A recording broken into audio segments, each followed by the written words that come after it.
I've had this bike for a couple weeks now, and so far the testing's gone pretty good, but I haven't tested the full battery range of this. So what I'm going to do is I'm going to take it on the towpath here in the Cuyahoga Valley. It's a nice long flat area, and I'm going to see, just using the throttle only, how far I can get on one charge of the battery. I'm going to strap down my cargo here, and altogether between me, what I'm wearing clothes wise, and what I'm going to have in the back here is going to be around 215 pounds. I'm going to strap down my camera equipment and cargo here. Of course, your mileage is going to vary depending on that, but just to give you a good gauge of what 215 pounds, how much just throttle only will get you on the battery will be a good test. So I'll see you out on the towpath in a couple seconds.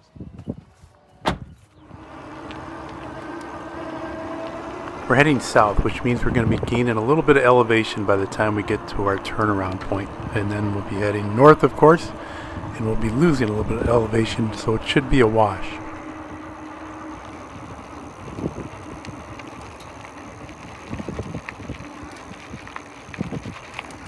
Now the speed limit on this path is 15 miles per hour, and there is a item in the manual that says that you can adjust the top speed of this. So I'm assuming if you have a child that maybe you want to keep this so they're not going too fast, you can adjust the speed from 6 to 20 miles per hour. So if I were down here and I was afraid of going over 15 miles per hour, I could probably adjust that speed on throttle, and that way you wouldn't have to be feathering it all the time, and you could just leave it pegged with your thumb, be a little less fatiguing to your thumb. So far it hasn't been too bad. The seat is starting to get to me a little bit. I've been on this for about an hour now. And I think sometimes when you're not pedaling, it actually makes it worse when you're sitting on the seat. Just a little refresher, this bike is manufactured by KBO. It's one of their K series. It's the K2, and it just came out a few months ago. It has a 500 watt brushless geared motor, Shimano 7-speed geared derailleur, front suspension, and mechanical disc brakes. Again, this is throttle only. They expect a range of 25 miles with just the throttle. Here's a good little bump coming up here. The forks took it pretty good. And then if you use pedal assist, they give you a range of 45 miles. The recommended rider height is 4 foot 7 inches to 6 foot 3 inches for this bike, so it's very adjustable. Thank you.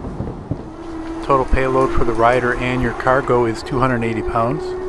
And I'm coming up on my halfway point.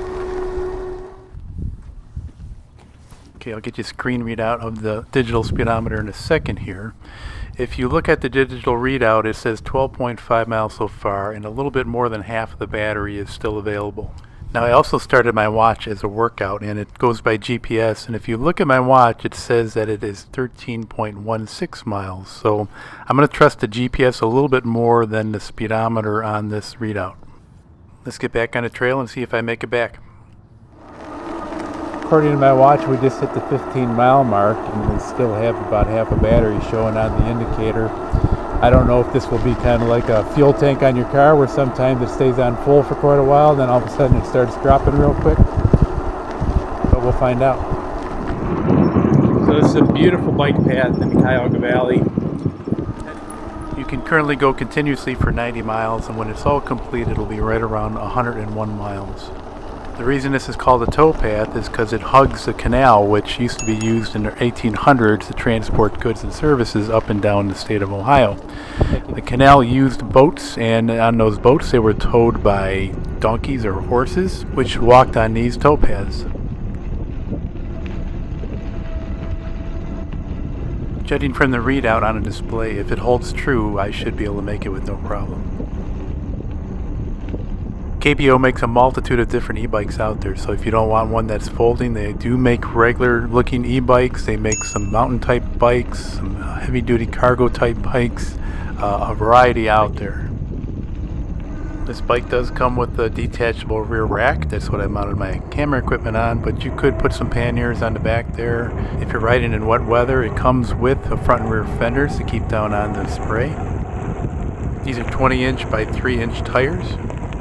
And without the battery, the bike comes in at 48 pounds. If you have the battery in it, it is 55 pounds.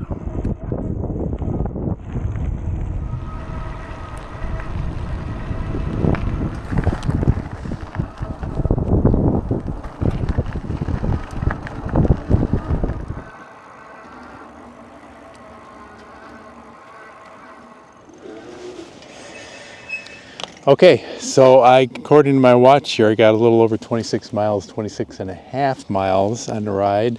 Going with the speedometer here, it was 25 miles total. I still have 3 bars showing on the power meter for the battery. When I put it under a load though, it went down to 2 bars, but that's the lowest it's gone, so I could probably squeeze out another 4 or 5 miles out of this thing. I did do a little extra lap in the parking lot a couple times. Get a little bit tired of sitting on a seat here. I've been on the bike now for a little over two hours and about 15 minutes. So it does do what it says it's going to with the 25-mile range. You get a little bit better than that with a person my weight. So probably if you are in that 250-pound mark, you probably will still get 25 miles. If you're lighter, you're going to get a little bit better. If you're lighter than me, you're probably going to get a little bit better than the 25 I just got here. So, all right, that's enough of that test. I'm going to fold this up, go home, and see what's for dinner. That's going to do it for today. I appreciate everybody watching. Hope you enjoy and subscribe to these videos. Any information on this bike I'm going to leave down in the description below. If there are any coupon codes, I will add those also. If you want to know when a new video is coming out, click on that little bell. And keep an eye on us. Take care, everybody.